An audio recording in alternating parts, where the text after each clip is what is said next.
Hello guys, welcome back to the channel, welcome back to the garage, and welcome back to getting the race truck all sorted out. So we are going to start down the process of getting this thing back track ready. Pretty much all the lessons or the things that we learned that we need to change with the truck while we were in Florida at Hardway and Emerald Coast Dragway, that's what we're going to start working on. So it's pretty much going to be drag truck content for a while because we spent 2 years building this thing. I want to run it. I mean, this is not going to be one of those builds that you see run 5 or 6 times a year. I plan on just going to the track as much as humanly possible. First things first, we're going to have to get our trans over to our boys over at Muldoon's. Our converter's going to have to go back to Suncoast, but if you guys saw the last video, you know all about that. Hopefully that will be happening here in the next day or two. But we have a list on the side of the truck of stuff to do.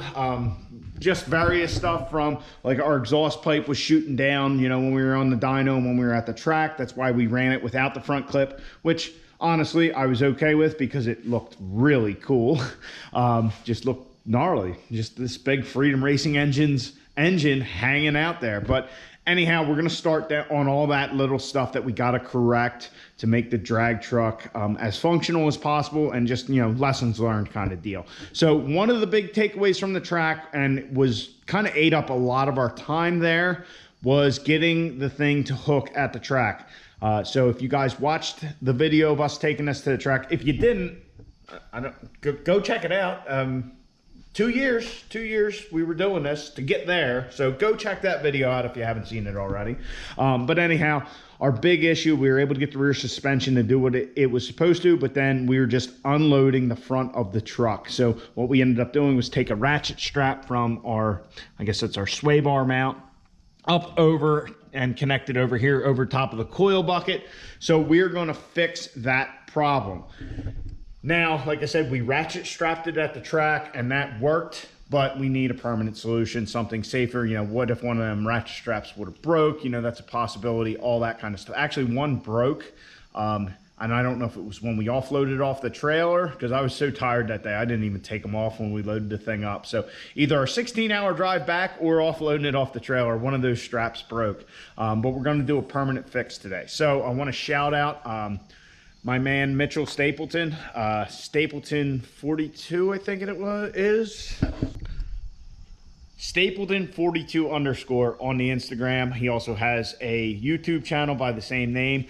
He has, and if you guys watched the video where we raced at the track, or, you know, did our test passes, I actually had his shirt on with his Escalade. So he's basically doing what we're doing, or what the diesel guys do, is drag racing something that is 4-wheel drive and heavy. He's doing it with a long boy Escalade, and it's really cool. So I actually watched this video quite a while ago when Mitchell put it out, and when we were at the track, just with everything going on, I didn't even think about it. It wasn't until the drive home that I remembered it and I rewatched it. So Mitchell had the same problem. Now, he is an independent front suspension, but he had the same issue with the front end coming up and unloading the front tires and thus spinning and just kind of getting all over the place.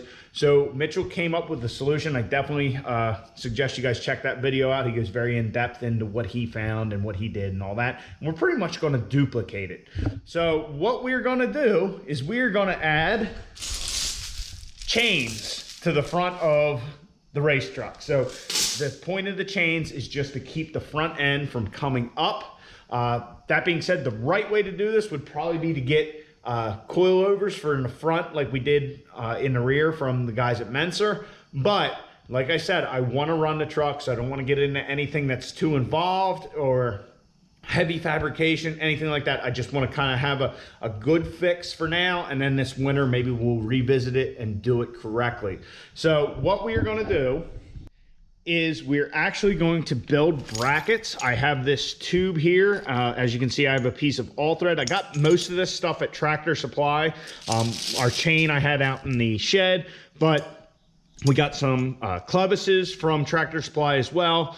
But as you can see, I got long pieces of all thread to, you know, do this. We're going to cut those down. But basically what we're going to do is we're going to bolt our chains where we had our ratchet straps before. We're going to bolt them here. We're going to build a little bracket up here with this tube. I got some plate as well. We're gonna build a bracket and just kind of go straight down to the axle, have a little bit of chain in between, and then we will have our fine adjustment up top with a lock nut, so that way we can not sink the suspension, but we can adjust it. Now, the point of it being adjustable is, you know, at the track, Ryan said that the truck was still lifting a little bit. I guess the stretch in the ratchet straps. So we're gonna dial this thing in the track and see, hey, does this thing like it when it comes up a little bit, or do we just need it totally solid so it can't move at all? That's all part of dialing this in, and then we know for in the future. So that's kind of the plan there. Like I said, our little clevis here, we're gonna have our little bracket up here and a little bit of chain in between. So it's not gonna add a ton of weight to the truck. Yes, probably a little more than we want. If we had a coilover, we could get rid of a lot of this stuff up here. But like I said, just wanna get this thing back to the track. We have a whole list of stuff to do. A lot of it's kind of minor, small stuff, but I wanna just get this thing ready to go. So we'll get to building our brackets and getting our chains installed, and that'll be one thing off the list, and we won't have to worry about this thing lifting again or ever snapping a strap, because it'll be, oh, and that's the other thing. If we decide to go with, you know, strap, you know, if this works and we decide later on to do something, we might just get rid of the chains and get actual limiting straps. So anyhow, talked too much already. Let's get this installed and fabricated up, and that's one thing off our list.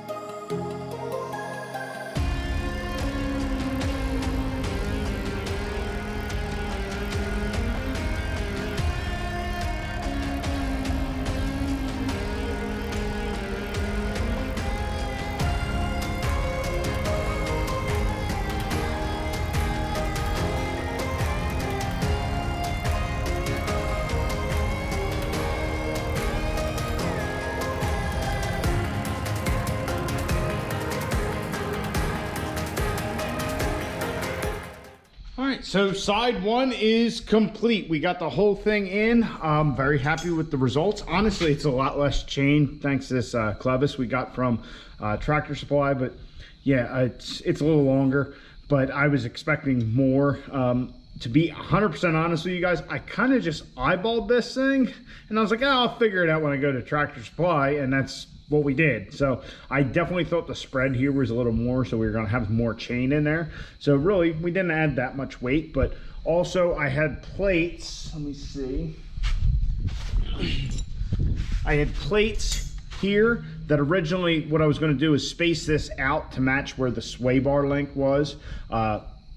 So I was going to space it out to be straight up and down. I didn't realize I was actually going to have to cut the coil bucket. Like I said, I just eyeballed it. So I had made these plates that we could cut down and get this contour. But we didn't have to do that. I put the pipe in there and just welded it. And I, you know, had to get some bigger rod and fill it a little bit. But it'll be strong. I'm very happy with it. Right now it is at tight. Like this is tight but not compressing anything, so we have like an inch of adjustment. So if we want to let the front end try and lift a little just to see what things do, this is all a learning, you know, this is all going to be a learning curve. So if this works, what we'll do is dial in the rest of the truck and then maybe come back to it and adjust it out or adjust it down and just see if it changes how the truck reacts. But this should keep the separation from happening. We just have this piece of all thread in here. I did put red Loctite on the threaded portion for the clevis and our jam nuts, so we don't have to worry about that backing off. Also, I cut our notch a little too far down. Once again, just eyeballing it. I don't know why. I should have just looked at it a little harder, to be honest. But I cut it down here, and then I needed to cut some more, and so we added that piece back in. Yeah, not my best work, but oh well. I just I don't know. I don't know what I'm doing tonight. Just kind of freewheeling here a little bit, but the result is perfect. It's exactly what I wanted, and honestly, it adjusts very easy. So like I said, this is tight. We're not compressed at all. If I take my box wrench, I could just take another wrench and stick in the clevis to keep it from turning. But I mean, we can compress that suspension that easily. I mean, I'm putting like no force on this wrench at all, hardly. So anyway, what we're gonna do is I'll get that back to where I had it set, because that's where I want to go for now, and then we will hop over to the passenger side, which should be a little easier. We won't have a nitrous solenoid to worry about and fuel lines and all that crap.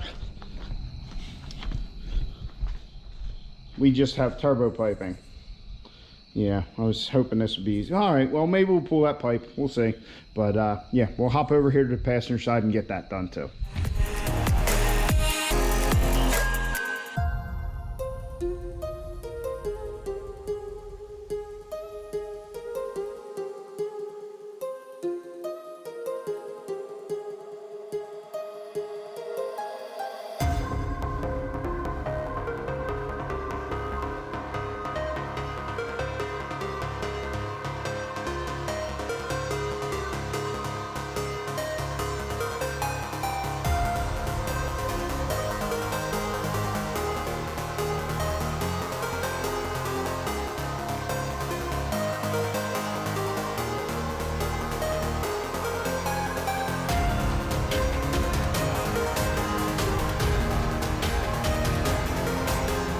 All right, so our passenger side is done as well. Everything is welded.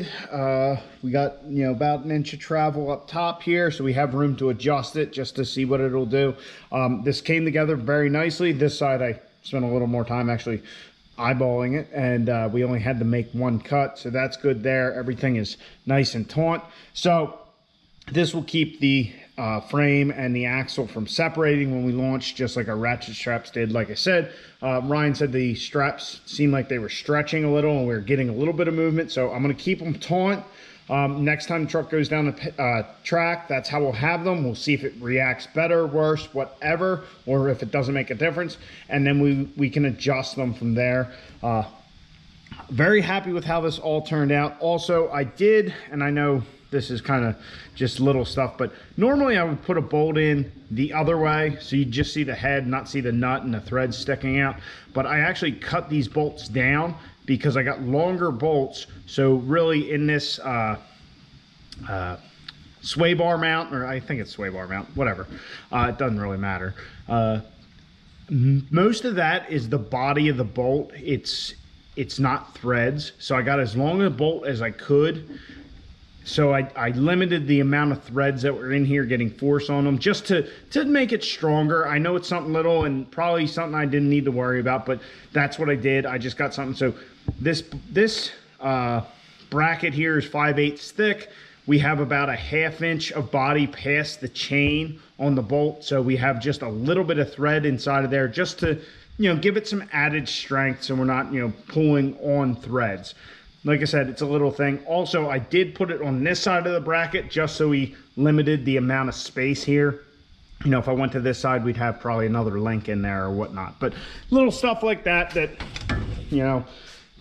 nobody will notice, but I figured I'd tell you guys. But anyway, our limiting straps or chains are done, and I'm very happy with the result. Hopefully, they act exactly like the straps and do what they're supposed to.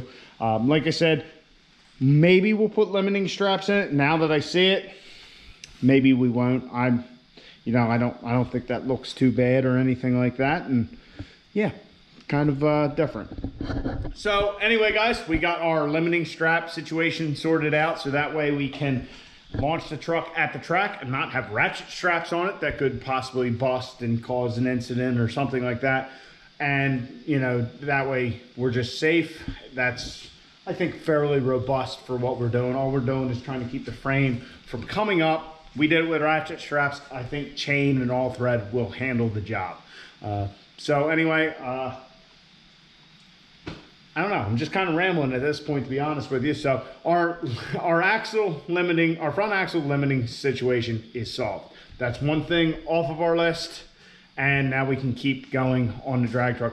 get all the other little stuff done. So hopefully when our transmission comes back and our torque converter, we can slap it in there and we can take the truck to Cecil County Dragway and make some more test hits. And, you know, maybe we'll turn it up. Maybe we'll go to tune 2 this time. But no, I want to run this thing out to the quarter mile, see what she's really got, and then go from there. So anyway, guys, I hope you enjoyed. Please like the video, subscribe down below. Catch you guys in the next one. Get out in your garage, get the wrench on your truck.